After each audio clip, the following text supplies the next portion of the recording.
দর্শক আমন্ত্রণ যমুনার বিশেষ আয়োজন doctors on call presented by Aristo pharma limited অনুষ্ঠানে আপনাদের স্বাস্থ্য বিষয়ক নানা প্রশ্ন আর সেসবের তাৎক্ষণিক সমাধান নিয়ে আমাদের এই আয়োজন। আমাদের এই আয়োজনে থাকছেন দেশ বরেণ্য আর আধুনিক চিকিৎসা বিজ্ঞানের দক্ষ চিকিৎসকরা। এই পর্যায়ে আজ আমাদের আলোচনার বিষয় কিডনির পাথর, লক্ষণ, চিকিৎসা ও প্রতিরোধ। আমাদের সঙ্গে অতিথি হিসেবে উপস্থিত রয়েছেন ডাক্তার মোহাম্মদ ফারুক হোসেন শেখ, সহযোগী অধ্যাপক, ইউরোলজি বিভাগ, শহীদ সরওয়ার্দী মেডিকেল কলেজ ও হাসপাতাল। পুরো অনুষ্ঠান জুড়ে সাথে আছে আমি ডাক্তার আবু সাইদ শিমুল। দর্শক, এখন কিন্তু কিডনিতে পাথর হওয়ার সংখ্যা অনেকখানি বেড়ে গিয়েছে। এটা বিজ্ঞানের উন্নতির ফলেও হতে পারে, কিংবা আমাদের জীবন আচরণের বিভিন্ন প্রাসঙ্গিকতার কারণেও কিন্তু বেড়ে যেতে পারে। কিডনির পাথর কেন হয়, এটা লক্ষণ কী এবং চিকিৎসা কী, এই সব বিষয় নিয়ে আলাপ করব। আমাদের সাথে অতিথি হিসেবে আছেন ডাক্তার ফারুক হোসেন শেখ। আপনাকে স্বাগত আমাদের অনুষ্ঠানে। ধন্যবাদ। আসলে প্রথমেই আমি জানতে চাইছি যে কিডনিতে পাথর এটা কেন হয় আসলে কিডনিতে পাথর এটা কিন্তু সেই অনেক আগে থেকে শুরু হয়ে এখন পর্যন্ত চলছে। ডে বাই ডে এটার বাড়তেছে, আস্তে আস্তে বাড়তেছে। আর পাথর হওয়ার যে মেইন কারণগুলি সেগুলির মধ্যে আছে যেমন আমাদের ইউরিনের মধ্যে ক্যালসিয়াম অক্সালেট এইগুলি সলিউসগুলি এগুলি স্যাচুরেটেড অবস্থায় থাকে। কিন্তু দেখা যায় কখনো কখনো যেমন ইউরিন যদি কনসেন্ট্রেট হয়ে যায়, ইউরিনের পানির পরিমাণ যদি কমে যায়, তখন এগুলি ক্রিস্টাল আকারে জমা হয়, একটার সাথে একটা ক্রিস্টাল জমে জমে জমে জমে পাথর তৈরি হয়। এই লক্ষণ কি একজন রোগী বা একজন মানুষ যখন আপনাদের কাছে আসেন, বা কখন বুঝতে পারবেন যারা এই দর্শক এই অনুষ্ঠানটা দেখছেন যে আমার হয়তো কিডনির পাথর হয়েছে, কি কি লক্ষণ দেখে তারা বুঝতে পারবেন? কিডনির পাথরের লক্ষণের মধ্যে প্রধানত হচ্ছে পেইন। পেটের ডান দিকে অথবা বাম দিকে যেই পাশে পাথর হয় ওই পাশে পেশেন্ট পেইন নিয়ে আমাদের কাছে আসে। পেইনের সাথে পেশেন্টের হেমাচুরিয়া মানে প্রস্রাবের সাথে রক্ত যায়। পেশেন্টের ইনফেকশনের সিমটমগুলি থাকে, যেমন জ্বর থাকে, মাথা ব্যথা থাকে, ম্যালিস থাকে, শরীর ব্যথা থাকে। এই উপসর্গগুলি নিয়ে সাধারণত আমাদের কাছে আসলে ব্যথার কথা বলেন, যে ব্যথাটা আসলে কোন জায়গায় হয়? আমাদের দর্শকদের অনেকের এই মনে একটা আগ্রহ থাকে যে আসলে কিডনিটা কোথায় থাকে শরীরের, এটাও যদি একটু দেখিয়ে দিতেন। কিডনিটা থাকে পাঁজরের ঠিক নিচে, পেটের মধ্যে পিছনের দিকে।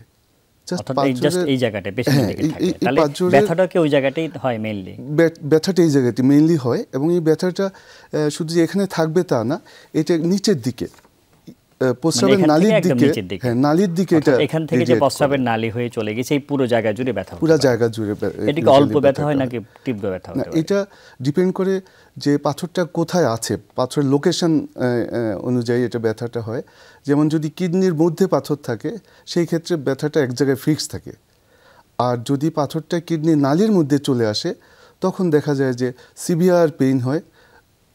পেশেন্ট ব্যথার জন্য ইভেন বিছনার মধ্যে গড়াগড়ি করতে থাকে, এরকম একটা অবস্থা তৈরি হয় পেশেন্টের। আচ্ছা, এটা আসলে সকলের কি হতে পারে? কাদের বেশি হওয়ার সম্ভাবনা রয়েছে? এটা হলো সম্ভাবনার কথা যদি আমরা বলি তাহলে বয়সের দিকটা যদি চিন্তা করি, ইউজুয়ালি 20 থেকে 50 বছর বয়সের লোকদের এই পাথর বেশি হয়। আরেকটা মেল ফিমেল, পুরুষ মহিলা যদি আমরা চিন্তা করি তাহলে মহিলাদের চেয়ে পুরুষের 3 গুণ বেশি পাথর হওয়ার চান্স থাকে। আচ্ছা, আসলে মহিলাদের চেয়ে পুরুষদের পাথর হওয়ার সময় এটা কোনো বংশগত বিষয় রয়েছে? অনেকে এটা তো আমাদের কাছে জানতে চায় যে মা বাবার যদি পাথর থাকে বাচ্চারাও পাথর হওয়ার সম্ভাবনা থাকবে কিনা। হ্যাঁ, মা বাবার পাথর হলে বাচ্চাদের পাথর হওয়ার সম্ভাবনা 25%, 25% পাথর হওয়ার সম্ভাবনা থাকে। সেই ক্ষেত্রে কি আগে থেকে যে আমার মা বাবার তো রয়েছে, আমার তো হতে পারে, তারা কি কোনো আগে থেকে কোনো প্রিকশন নিতে পারে যে আমার এই করা উচিত যেহেতু আমার মা বাবার পাথর হয়েছিল? না, এটা করলে আমাদের চিন্তা করতে হবে যে বাবা মার কি রোগ আছে, কি কারণে। যেমন একটা রোগ আছে গাউট, বাংলায় যেটাকে আমরা বলি গিট বাত। এরকম গাউট যাদের থাকে তাদের রক্তের মধ্যে ইউরিক অ্যাসিডের পরিমাণ বেশি থাকে।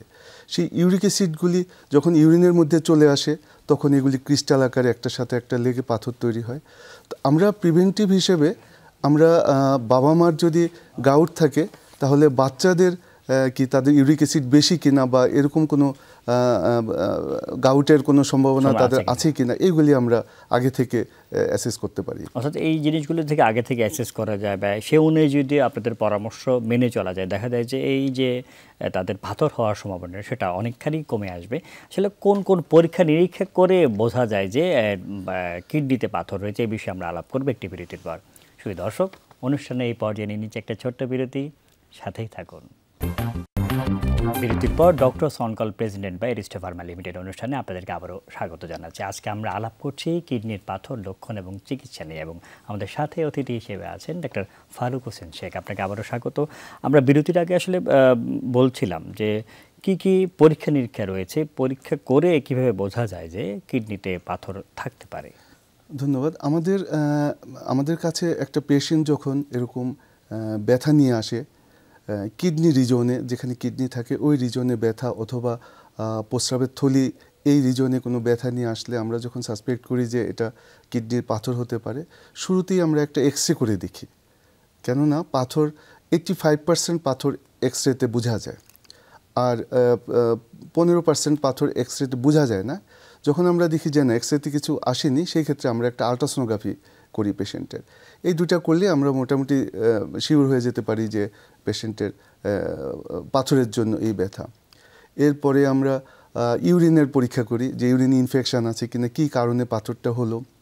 আমরা সিটি স্ক্যান করে দেখতে পারি পাথর কোথায় আছে, তার লোকেশন কি, পরবর্তীতে আমরা এটা ম্যানেজমেন্টটা কিভাবে দিব। এই জিনিসগুলি চিন্তা করে আমাদের পরীক্ষা নিরীক্ষাগুলি করতে হয়। আচ্ছা, এই পরীক্ষা নিরীক্ষাগুলির কথা বলেন, এগুলি কি সব জায়গায় বাংলাদেশের সর্বত্রকে মোটামুটি সুলভে পাওয়া যায়?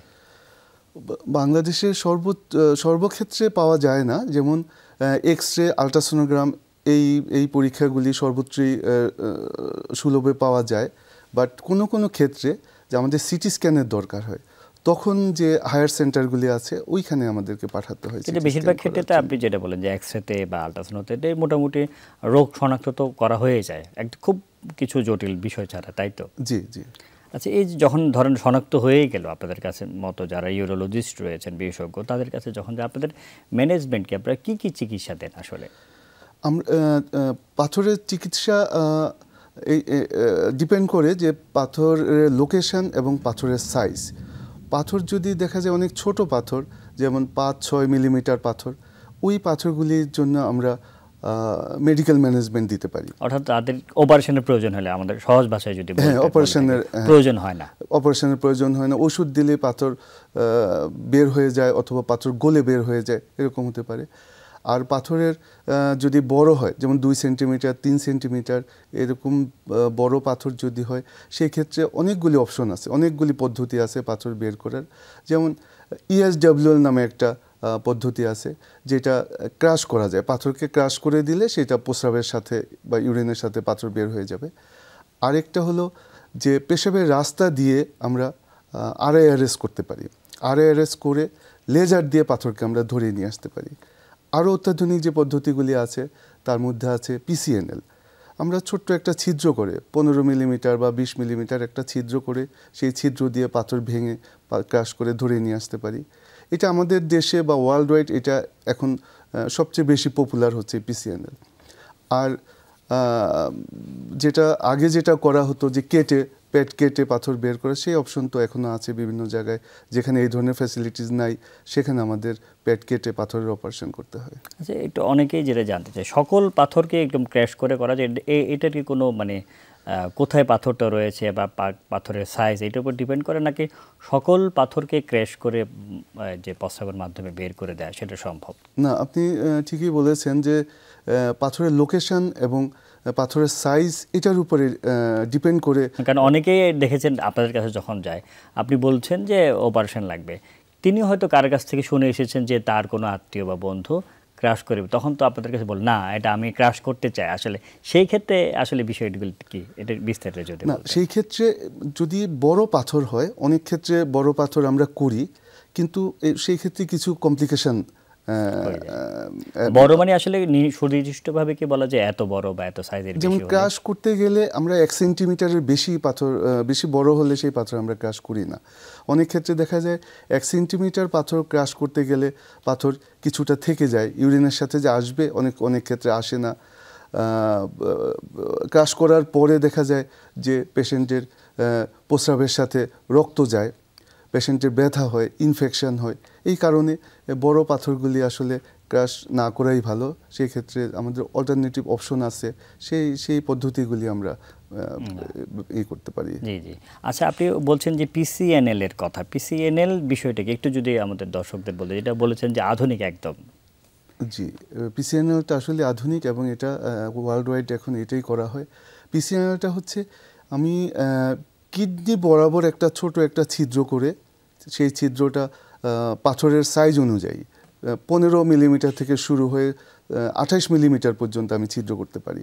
ছিদ্র করে আমি সেদিক দিয়ে আমি টেলিস্কোপ বা ক্যামেরা ঢুকাবো, ক্যামেরা ঢুকে বিভিন্ন রকমের যন্ত্র আছে সেগুলি দিয়ে আমি পাথরটাকে ধরে। এইটা কি যে কোনো সাইজের হবে না? এটা 1 সেন্টিমিটার বা 1.5 সেন্টিমিটার হলে বের করা যায় না, নাকি বের করতে পারেন? না, এইটা করে ছোট করে কি বের করে নিয়ে আসা যায়? হ্যাঁ, এটা 4 সেন্টিমিটার 5 সেন্টিমিটার পাথর হলেও সেই পাথরকে আমরা আইসিপিএল নামে একটা মেশিন আছে, ওইটা দিয়ে আমরা ভেঙে অথবা লেজার দিয়ে পাথরটাকে ভেঙে আমরা ছোট করে নিয়ে আসতে পারি। এই যে পাথরের কথা বললেন, যখন অপারেশন হয়ে গেল, অপারেশন পরবর্তী জটিলতা কি রয়েছে?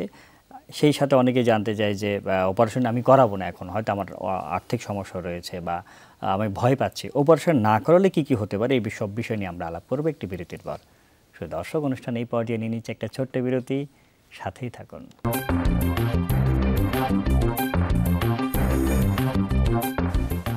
বিরতির পর doctors on call presented by Aristo pharma limited অনুষ্ঠানে আপনাদেরকে আবারও স্বাগত জানাচ্ছি। আজকে আমাদের আলোচনার বিষয় কিডনির পাথর, কারণ, লক্ষণ ও প্রতিকার, এবং আমাদের সাথে অতিথি হিসেবে আছেন ডাক্তার ফারুক হোসেন শেখ।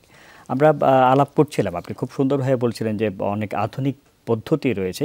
এই আধুনিক পদ্ধতিগুলি কি বাংলাদেশে এখন অ্যাভেলেবেল সব জায়গায়, কি মোটামুটি বিভাগীয় শহরগুলিতে কি আছে কিনা? আধুনিক পদ্ধতিগুলি বাংলাদেশে অ্যাভেলেবেল এবং বিভাগীয় শহরগুলি তো অলমোস্ট সবগুলি বিভাগীয় শহরেই চলে আসছে। সরকারি হাসপাতালগুলি থেকে এগুলো আছে কিনা? হ্যাঁ, সরকারি হাসপাতালে এই পদ্ধতিগুলি, সবগুলি পদ্ধতি অ্যাভেলেবেল। আমাদের দেশের সরকারি হসপিটাল বলতে বিভাগীয় শহরে যে হসপিটাল আছে ওই সব হসপিটালে এই পদ্ধতিগুলি খুবই আশার কথা আমি বলবো রোগীদের জন্য। একটু যদি আমরা যেটা আলাপ করছিলাম বিরতির আগে, প্রশ্ন করেছিলাম যে এই যে অপারেশনগুলি করা হয় তার পরবর্তীতে কোনো জটিলতা হয় কিনা? আপনারা কি ধরেন কেটে করলে কতদিন থাকতে হয়, বা পিসিএনএল করলে কতদিন তাকে হাসপাতালে থাকতে হয়? আমরা যেই পিসিএনএল করলে রুগীকে ম্যাক্সিমাম 3 দিন হসপিটালে থাকতে হয়।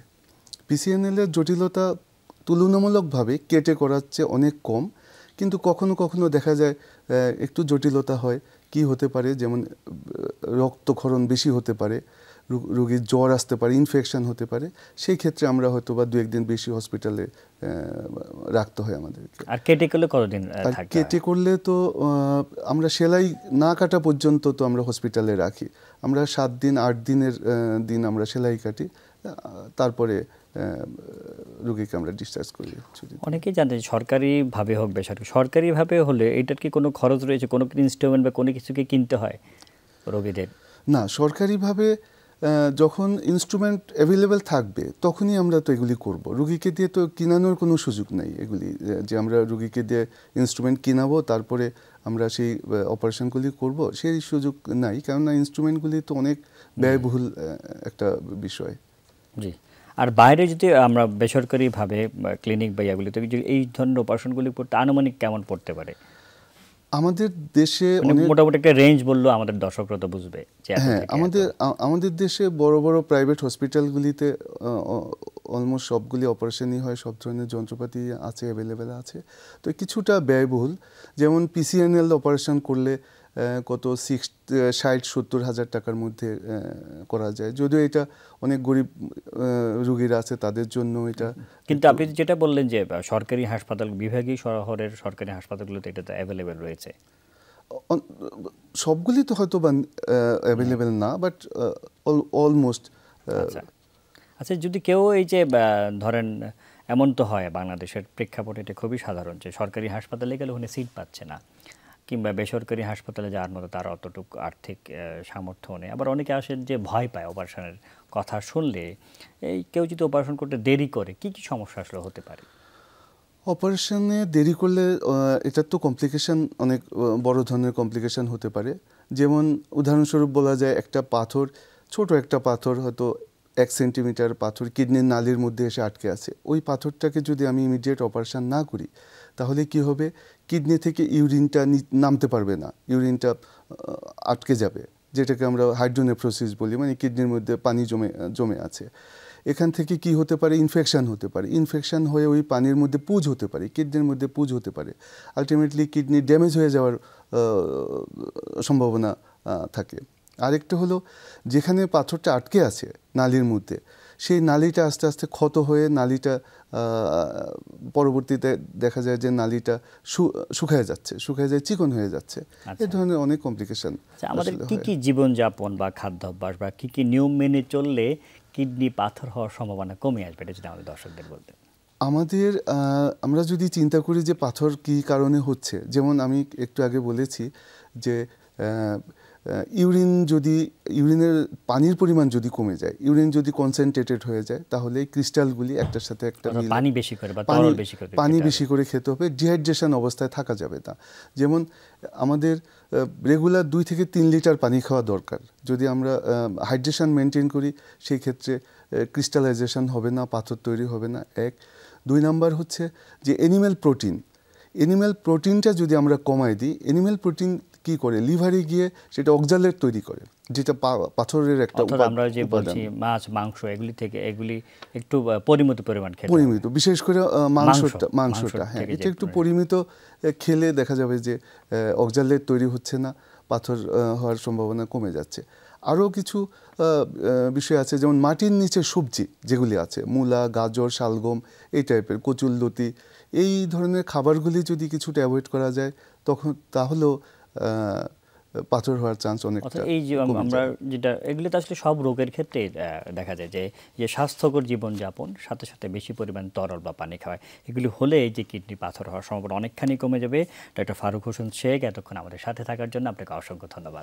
আপনাকে অসংখ্য ধন্যবাদ। দর্শক, যেমনটি শুনছিলেন যে নিয়মগুলোর কথা বলেন, বেশি করে পানি খাওয়া, একটু স্বাস্থ্যকর খাবার খাওয়া, মাটির নিচের যে সবজি বা খাবারগুলো সেগুলো যদি অ্যাভয়েড করতে পারি এবং স্বাস্থ্যকর জীবনযাপন করতে পারি এবং অ্যানিম্যাল প্রোটিন যদি আমরা পরিহার করতে পারি, তাহলে কিডনি পাথর হওয়ার সম্ভাবনা আমাদের থেকে অনেকখানি কমে যাবে। আপনি কিডনি পাথর সহ যে কোনো সমস্যা আমার থেকে আমরা মুক্ত থাকি, আমরা সকলেই সুস্থ থাকি। এই কারণে আজকের মতো বিদায় নিচ্ছি। আল্লাহ হাফেজ।